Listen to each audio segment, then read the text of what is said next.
Bienvenue chez Microcanap, un nouveau média indépendant et gratuit. Je suis Chloé, journaliste et fondatrice de Microcanap. Retrouvez-moi sur toutes les plateformes de streaming pour une émission de société et d'actualité française toutes les semaines le jeudi, sauf durant l'été où je sors une émission un jeudi sur deux. Pour être tenu informé des dernières sorties d'émissions, n'hésitez pas à vous abonner à la chaîne YouTube ou à Spotify, Apple Podcasts et Deezer. Et aussi, n'hésitez pas à nous soumettre des sujets à traiter en commentaire. Je vous retrouve tout de suite pour le début de cette émission. Hey!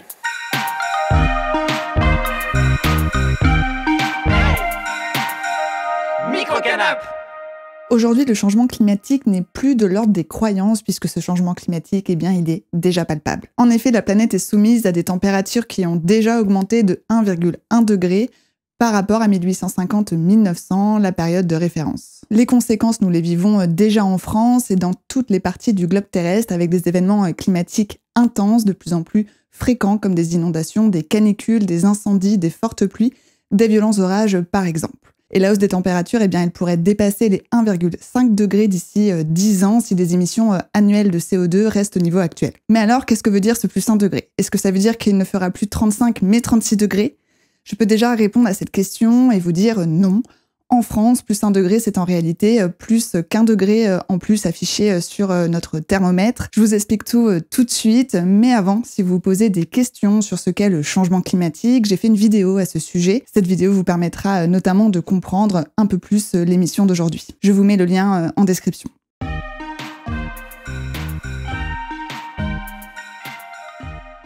Aujourd'hui, pour les scientifiques du monde, il n'y a pas de doute, le changement climatique est lié à l'homme. Le GIEC, je vous explique plus tard ce que c'est, l'a même affirmé dans son rapport publié en 2021, et je cite « La responsabilité de l'homme dans le changement climatique est sans équivoque ». Et en réalité, cela fait au moins 15 ans que l'origine du changement climatique fait officiellement consensus dans le domaine scientifique et entre les 195 États membres des Nations Unies. Pourtant, dans notre société, les citoyens sont divisés au sujet du changement climatique, car une partie d'entre eux considère que nous ne pouvons pas dire que le changement climatique est un phénomène accentué par les activités humaines. La réalité, c'est que si au départ le changement climatique est un phénomène naturel, il est fortement accentué et accéléré par les activités humaines à partir des années 1850-1900, date du début de la révolution industrielle. En fait, si on applique uniquement les cycles solaires, ce sont des cycles qui réchauffent, et les cycles d'éruption volcanique, ce sont des cycles qui refroidissent, on obtient une courbe de ces 150 dernières années assez stable. La température de la Terre n'évolue pas ou peu, ce n'est qu'en intégrant le gaz à effet de serre dû à l'homme que nous obtenons la courbe de ces 150 dernières années. 1850, c'est donc la période de référence puisque c'est à partir de là qu'il est clair que l'activité humaine a un impact sur le climat.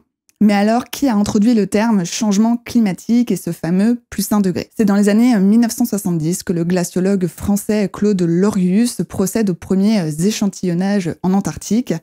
Il confirme les théories de l'astronome serbe Milanković qui fait correspondre les changements des saisons, les changements climatiques, avec des changements de l'orbite de la Terre autour du Soleil. À ce moment-là, la communauté scientifique croit que la Terre va se refroidir. Alors les scientifiques, commandités par les compagnies pétrolières, refont les calculs et se rendent compte qu'avec tout le CO2 émis dans l'atmosphère, le refroidissement va être compromis. Agacé par toutes ces publications scientifiques qui partent dans tous les sens, c'est le G7 de l'époque et plus particulièrement la première ministre britannique Margaret Thatcher et le président américain Ronald Reagan qui pousse à la création d'un organe regroupant toutes ces publications pour expertiser et rapporter toutes les études sur le climat. C'est là, en 1988, que le GIEC, le groupe d'experts intergouvernemental sur l'évolution du climat, est créé. Ce groupe doit évaluer l'information scientifique, les techniques utilisées et les données socio-économiques disponibles en rapport avec la question du changement climatique. En plus de ce diagnostic, le GIEC doit fournir périodiquement une synthèse et des simulations climatiques aux représentants des États membres des Nations Unies. Ces synthèses et simulations, elles constituent le principal apport scientifique des négociations internationales sur le climat.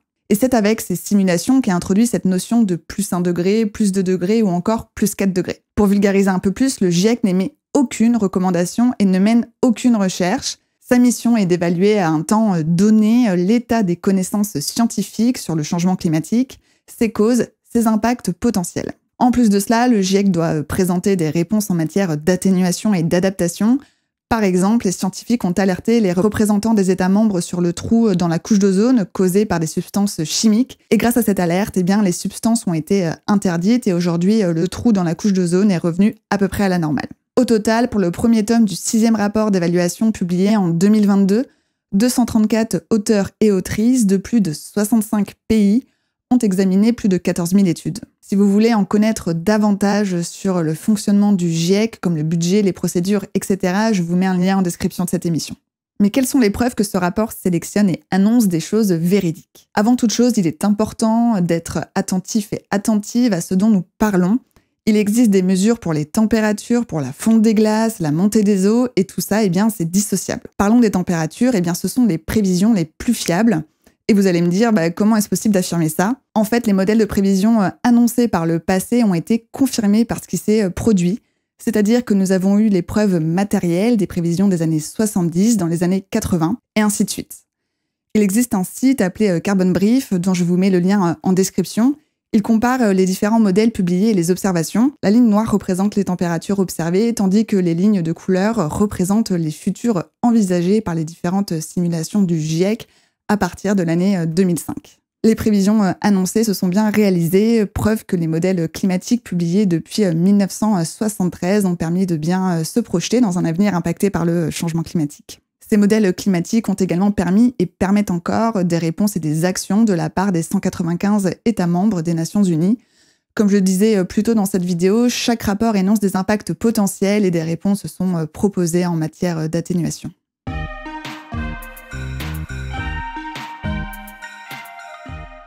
Maintenant, pourquoi est-ce qu'on s'affole pour ce fameux plus 1 degré? Tout à l'heure, j'ai dit que le GIEC réalise des simulations de modèles climatiques. J'ai aussi précisé que c'est le GIEC qui a introduit cette notion de plus 1 degré, plus 2 degrés ou encore plus 4 degrés. Mais alors, qu'est-ce que c'est ce fameux plus 1 degré et de quoi parle-t-on? En fait, il s'agit d'une augmentation de la température pour l'ensemble de la planète, c'est-à-dire à la fois pour les océans et pour les continents. Et si plus 1 degré semble un chiffre faible et semble difficile à considérer comme dangereux, il faut comprendre que lorsque l'on indique que la température de la planète pourrait se réchauffer de 2 degrés d'ici 2050, sur les continents, cela signifie plutôt plus 3 degrés.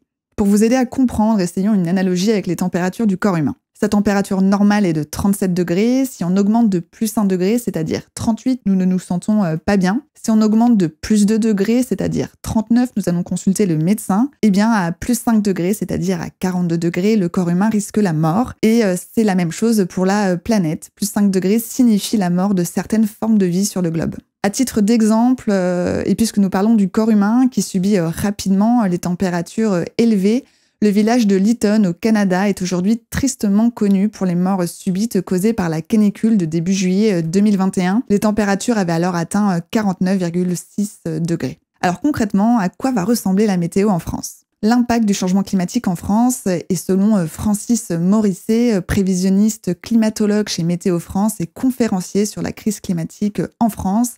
L'impact est le suivant. Les régions humides devraient recevoir plus de précipitations et les régions semi-désertiques devraient recevoir moins de pluie, ce qui pose des problèmes de ressources en eau. La France connaîtra aussi une hausse de 3 à 4 degrés en été et de 2 à 3 degrés en hiver. Nous connaîtrons plus de périodes de pluie intenses, comme nous l'avons vécu cet hiver en France, et même au printemps où les inondations ont ravagé plusieurs dizaines de communes et causé des déplacements de population. Nous connaîtrons aussi des périodes de sécheresse plus fréquentes, ce qui provoquera un assèchement des sols en toute saison. L'évapotranspiration augmentera et a déjà augmenté de 25% depuis les années 70. Notre climat sera donc plus humide. Et en termes de température en France, nous pourrons nous attendre à 50 degrés le jour et 30 degrés la nuit. En réalité, nous n'en sommes pas très loin puisque notre record national est de 46 degrés, obtenu le 28 juin 2019 à Vérargues dans l'Hérault. Pour terminer sur ce point, la France est l'un des pays les plus touchés par le changement climatique et il semble déjà difficile de limiter la hausse à plus de degrés à la fin du siècle, car nous avons déjà atteint les plus 1,7 degrés en 2023. Dans ses prévisions publiées dans son rapport de 2021, le GIEC prévoit que la France connaîtra en 2030 une augmentation de plus de degrés contre plus 1,5 pour la planète, de plus 2,7 degrés en 2050 contre plus 2 degrés pour la planète, et plus 4 degrés en 2100 contre plus 3 degrés pour la planète. Mais alors, qu'est-ce qui fait débat avec les rapports du GIEC ? Eh bien, il y a des personnes qui ne veulent simplement pas y croire, il y a aussi des fake news, et pour une petite partie de la communauté scientifique, ce sont certaines solutions et certaines techniques proposées qui font débat. En fait, le GIEC est composé de 3 groupes. Le premier groupe s'occupe des aspects scientifiques du système climatique et de son évolution. Le deuxième groupe s'occupe des impacts du changement climatique, des problématiques de vulnérabilité des systèmes socio-économiques et des possibilités de s'y adapter. Et le troisième groupe, eh bien, il évalue les solutions pour limiter les émissions de gaz à effet de serre ou pour atténuer les bouleversements en cours. Et c'est ici que parfois ça coince. En fait, dans l'une de ces missions, le groupe 3 utilise des modèles dits intégrés qui incluent des modules climatiques, techniques et économiques. Et ces modèles, eh bien, pour rester sous la barre des plus de degrés, font appel à certaines solutions techniques qui ne font pas consensus chez les scientifiques. En effet, certains et certaines considèrent qu'elles n'ont pas fait leurs preuves ou relèvent d'un, et je cite, solutionnisme technologique discutable. Pour vulgariser un peu plus, ces modèles sont parfois critiqués parce qu'ils sont fondés sur des critères exclusivement économiques et technologiques et qui ne prennent pas très bien en compte les réalités sociales. Par exemple, ils ne sont pas conçus pour envisager la possibilité de changement des modes de production et de consommation. Et enfin, eh bien, il y a aussi des erreurs humaines. Certaines coquilles se glissent dans les rapports, mais n'ont pas d'impact sur le travail global et donc sur les conclusions de ces rapports.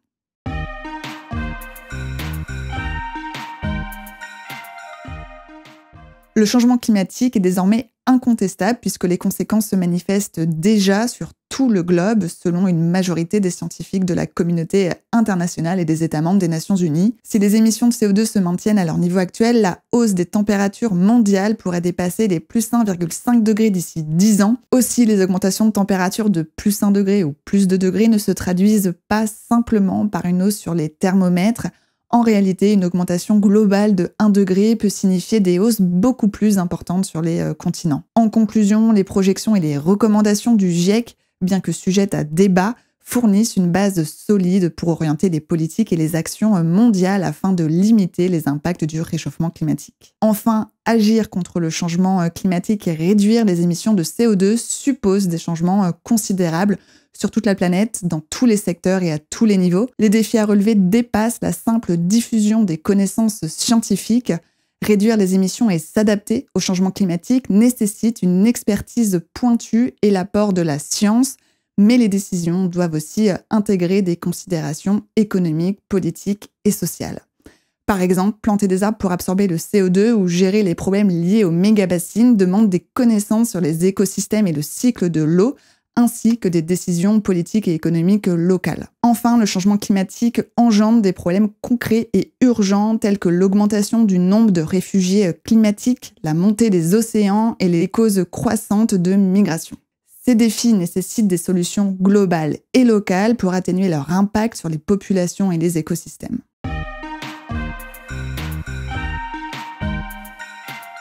Je vous remercie d'avoir regardé la vidéo d'aujourd'hui. N'hésitez pas à nous soumettre des sujets à traiter en commentaire et n'hésitez pas à vous abonner à notre chaîne YouTube et à aller suivre Microcanap sur Instagram, TikTok ou encore Spotify, Apple Podcast et Deezer. Et puisque l'émission sort toutes les 2 semaines, je vous retrouve dans 2 semaines le jeudi pour le récap actu du mois de juillet. Microcanap!